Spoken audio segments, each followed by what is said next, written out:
Hello out there. This is Tim Wojnar, owner of Home Inspection Geeks. We're a full-service home inspection company servicing the Chicagoland area, so Chicago and surrounding suburbs. And I wanted to create this video to show off our new inspection reporting software that we just switched over to. So we were previously using HomeGauge, but we switched over to Spectora because I think, as you'll see from this presentation, it is just the most modern reporting platform out there. It makes things very easy to be distinguished in the reports themselves, and the layout is just fantastic. So with that, I'm just going to walk everyone through kind of what a sample report looks like. That way you have a better idea of what you will get as part of your inspection. So I'm on our website, homeinspectiongeeks.com. I went to your report, which you can click up here, and you could go see our sample report here.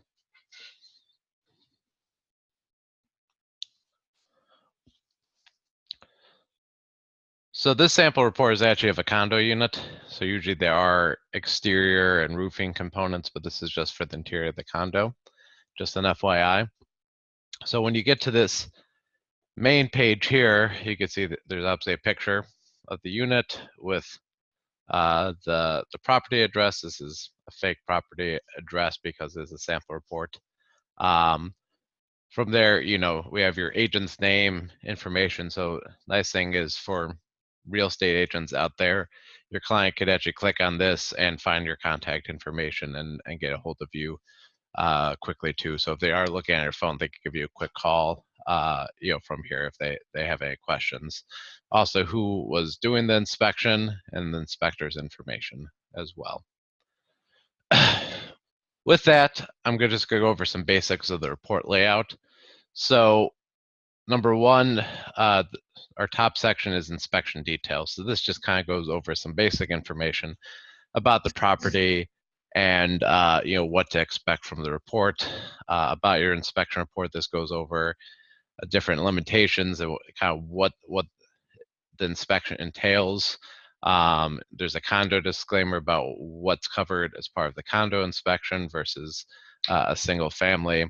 And then there's also the section here about how to read this report, which I'll go a little bit in detail over all the items covered here too as well, but it's listed here if you do forget.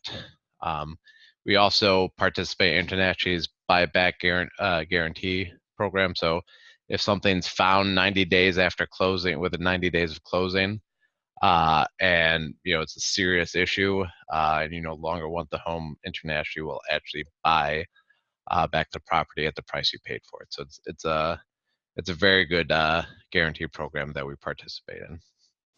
All right, then next sections are actually the different systems that we are checking as part of the inspection.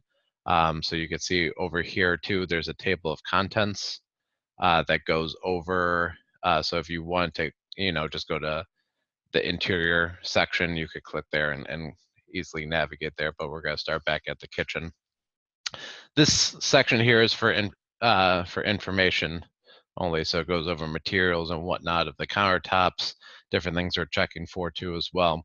One thing that we like to do is include a lot of pictures of things that not necessarily are defective, but just to kind of show, hey, this is what we're actually checking during your inspection, to kind of show you, hey, we are checking through all these different items as part of the inspection, to kind of give you more, give you more peace of mind that, hey, we're actually doing what we're talking about too. So that's why there's so many pictures here and videos of different things that we're testing as part of the inspection. So this is just pretty much information about what's inspected, what was inspected.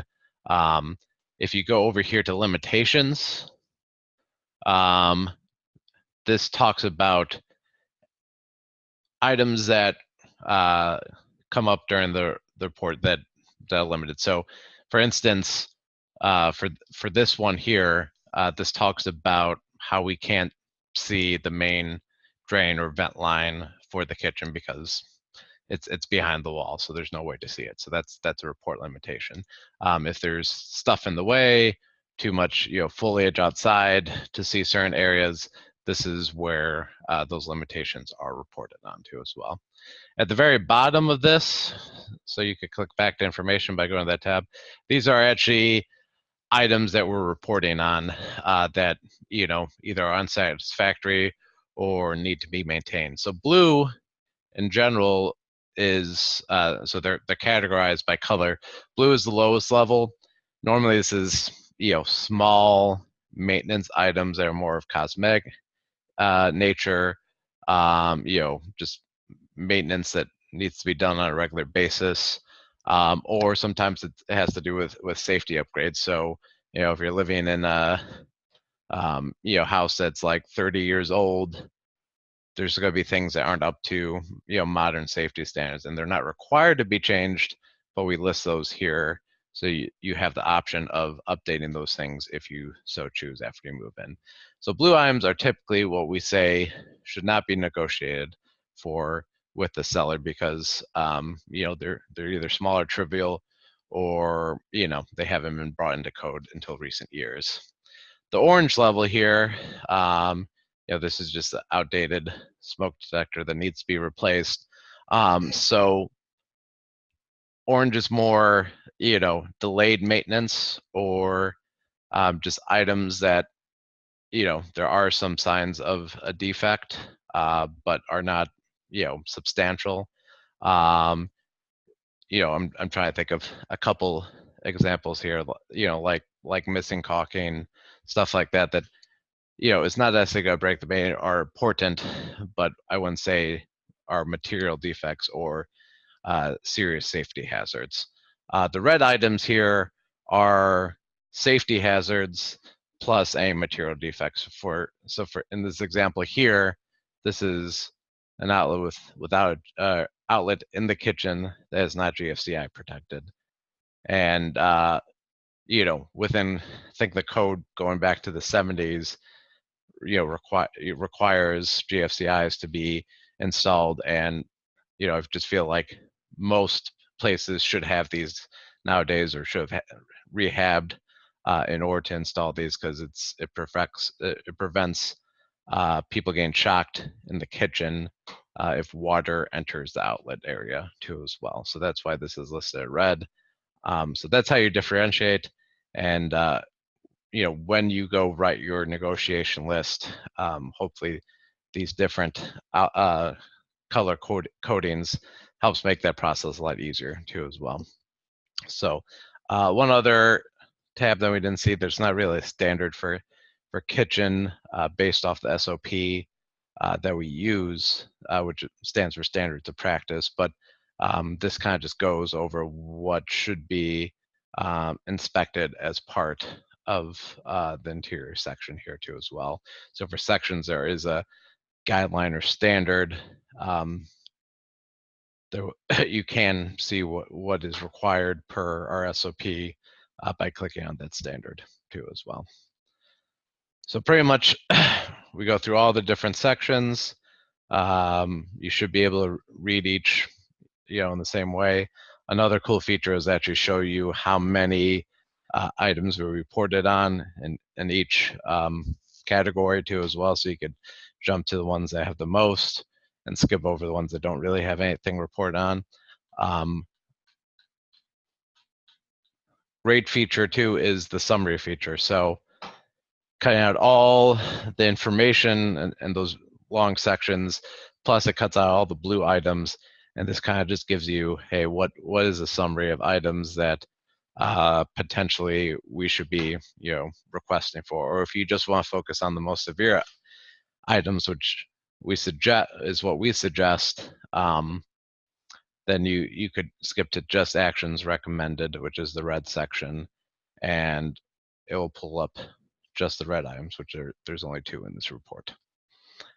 On top of this, there is a PDF feature, so you could actually download it as a full report or summary if you rather send it as a PDF.